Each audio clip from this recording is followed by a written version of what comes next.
Good.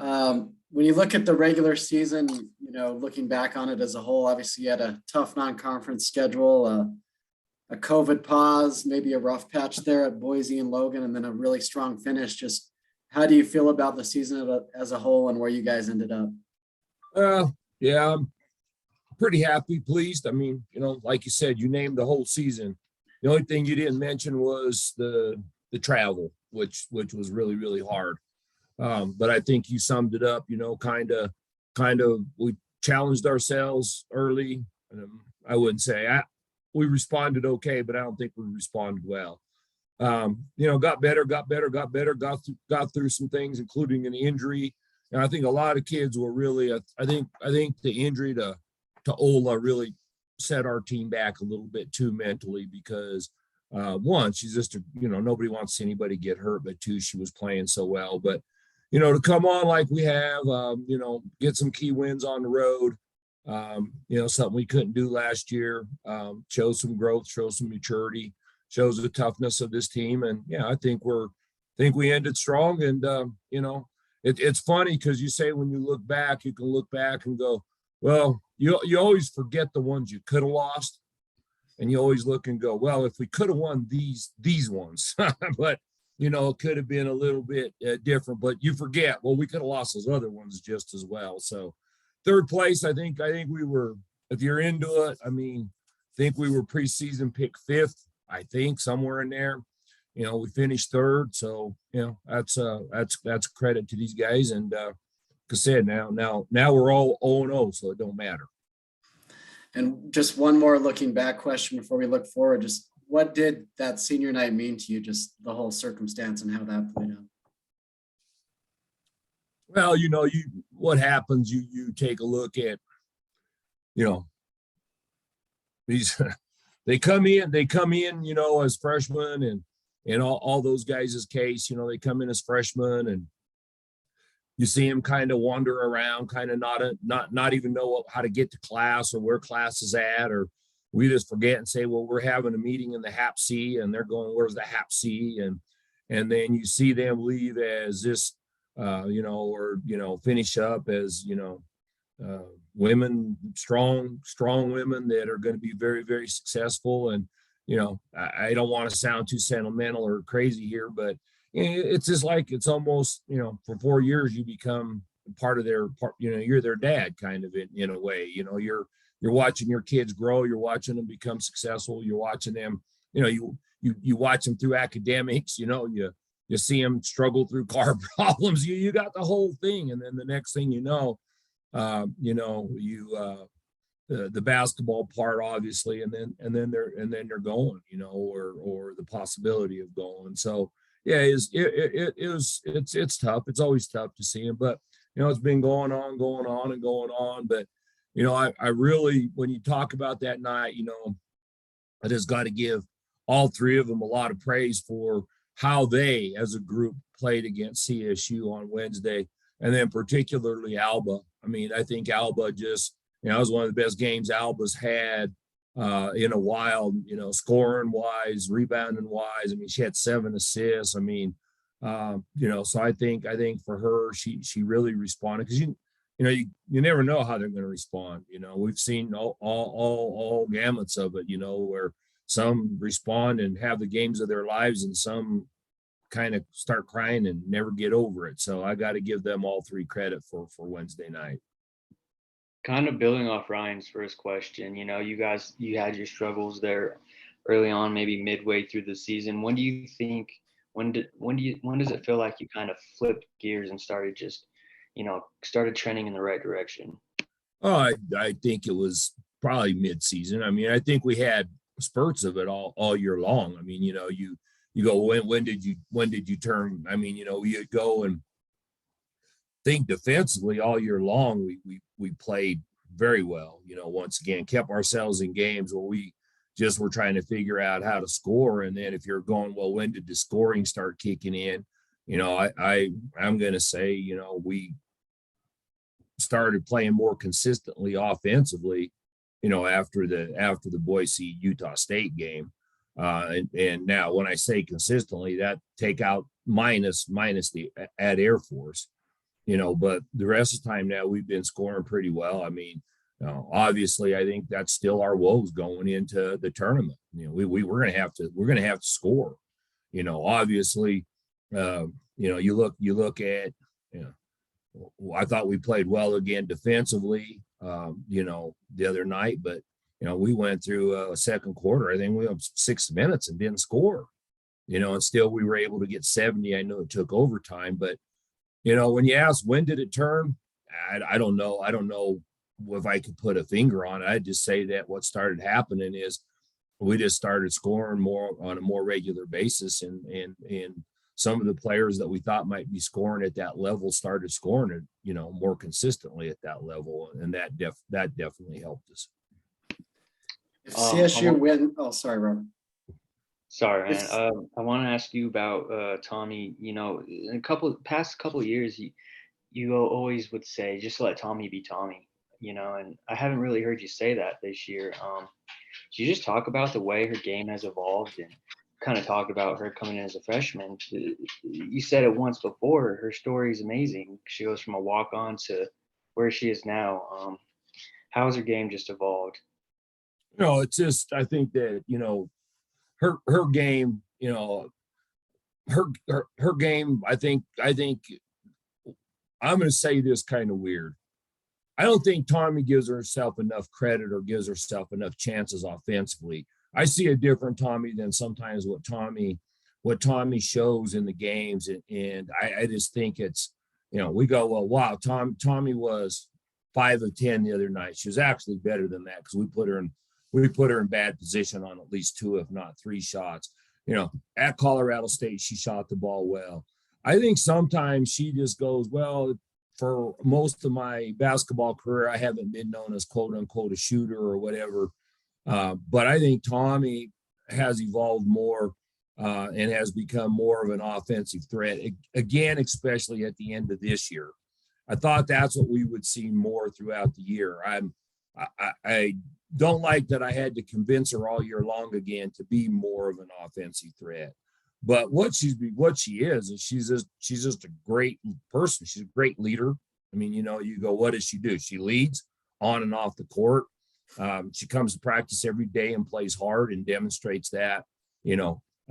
She can defend different people different ways. We ask her to do a lot of things defensively. From sometime you just dig down and go help, to sometimes you got to be, the person just dogging the other person.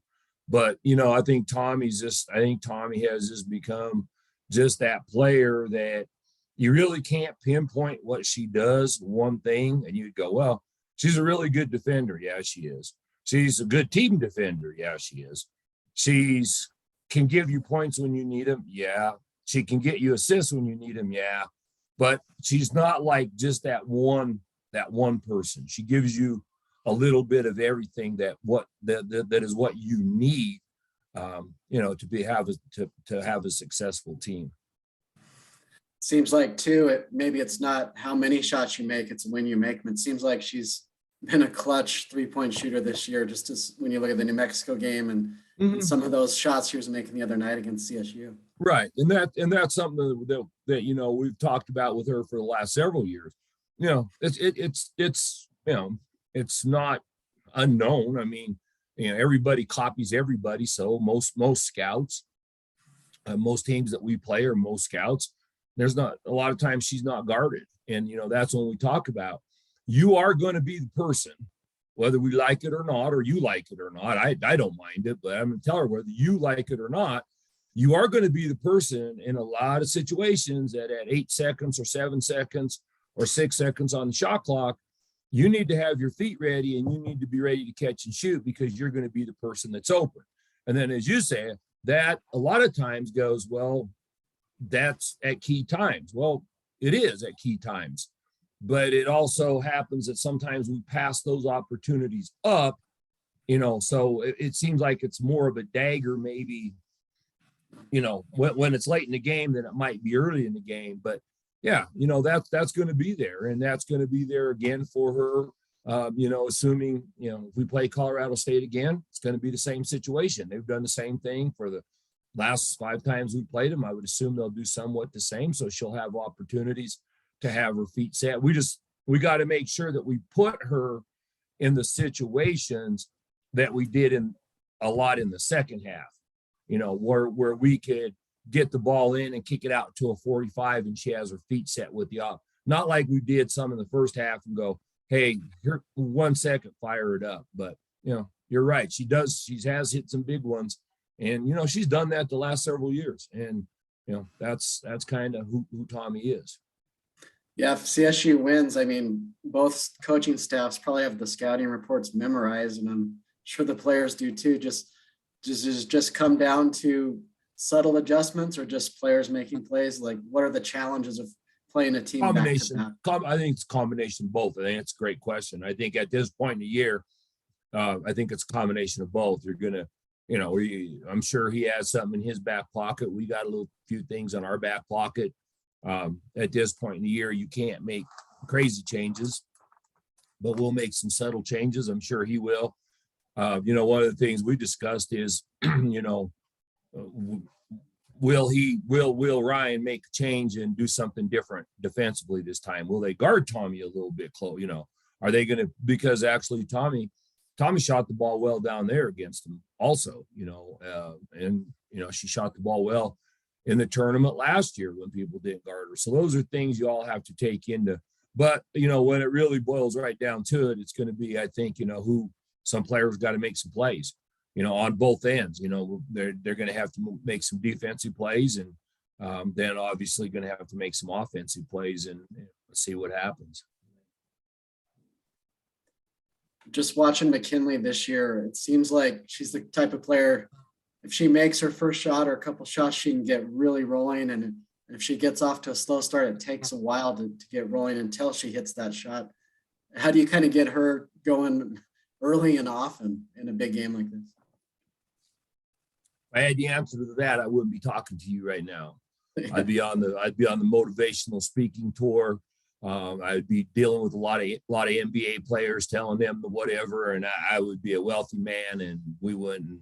If we wanted to go to the tournament, we'd be going in my private jet. But yeah, that's been players and coaches' dilemmas for years and years and years. Back when I was playing, you'd hear coaches go, well, we got to get so-and-so. If so-and-so can score the first basket, we're off and running. If he doesn't, and what I tell her is, I don't really, it's just even like at halftime the other day. So what'd you tell McKinley the other day? I need you to shoot the ball more. I don't care if you're 0 for 9. I need you to shoot the ball, because by you continuing to be aggressive offensively, that's the person that's going to help other people then still be able to be effective. I know that doesn't seem like it makes sense, but if they're running two at McKinley, then that's going to give people opportunities to get rebounds, or we can get drawing kicks. We can open up the floor. And I think in the second half, McKinley showed what, literally you can go from 0 in one half, 15 in another. That's another 30-point game. And when she does when she does get aggressive offensively, to your point, it's not what happens for our kids is I think they just go, okay, all right, we're okay. All right. And it gives them all another little edge of confidence to do some things. So, whether she starts off hot, ends hot, plays the whole game hot, she just has to keep being aggressive throughout the whole game is what I would say to that. I realize your team is totally different than a year ago. The circumstances are totally different, but do you feel like the common thread going into Vegas is maybe you're playing your best basketball again heading into the tournament? Yeah, I think this is my third year, and I think we could say that's the theme for the last 3 years. I thought 3 years ago we were playing real well at the end, did a lot the same. I mean, 3 years ago we won some games on the road. We won down the stretch. I think the last game of the year, we won at Nevada or something like that. We went into the tournament playing well, got first round win, got beat by a really, really good team in the semifinals. I think last year we were playing well down the stretch, different circumstances. And one of the things that, what I've been mentioning is, the big difference between last year and this year is it turned out we really needed to play in the first round last year. We needed to play whatever Sunday. We needed to play that Sunday because we hadn't played for a month. So, I didn't want to go out and go, okay, we're going to play, a Vegas or somebody like that the first night out and not having, been on the court or played. We needed to kind of play somebody, that's with us, or somewhere right there so we could get our legs underneath of us. We could get back to the feel of playing, and this year, like you said, I think we're playing well. I think there's several teams playing well.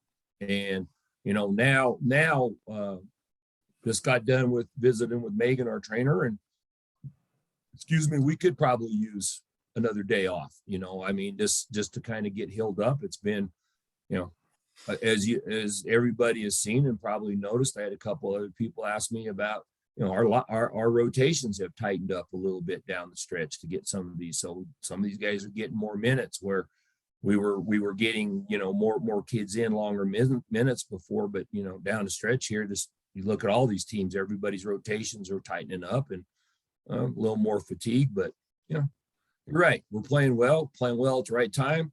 That's always been my philosophy. Ever since I was a young 2-year-old coach. You know what, you want to win as many as you can, but I think my job is to try to get you playing your best down the stretch. And, we've, knock on wood, been able to do that. That's all I had, Gerald. I appreciate it.